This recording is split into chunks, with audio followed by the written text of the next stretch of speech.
Des solutions concrètes, oui, mais lesquelles? Plusieurs pistes seraient à l'étude. L'une d'entre elles, faire appel à la réserve sanitaire.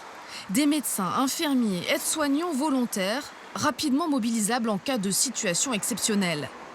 En France, des hôpitaux ont déjà fait appel à cette réserve, comme c'était le cas la semaine dernière en Bourgogne, à l'hôpital de Nevers, où du personnel soignant a été appelé en renfort.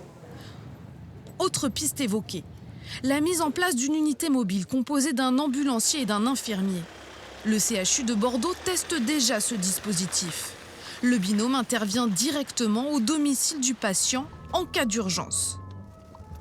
Alors il faut faire vite pour lever le doute. C'est une personne qui présente une douleur thoracique quand même typique. Ça peut cacher un infarctus par exemple. Sa particularité, cette unité se déplace sans médecin. Celui-ci se trouve au bout du fil. L'infirmière réalise un électrocardiogramme. Les résultats sont communiqués en temps réel au médecin régulateur. On voit en direct le rythme cardiaque du patient, sa saturation, sa tension. S'ils veulent faire un électrocardiogramme, ils peuvent nous transférer l'image.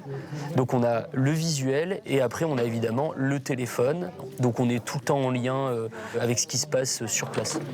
Un nouveau dispositif qui donne plus de responsabilité à cette infirmière.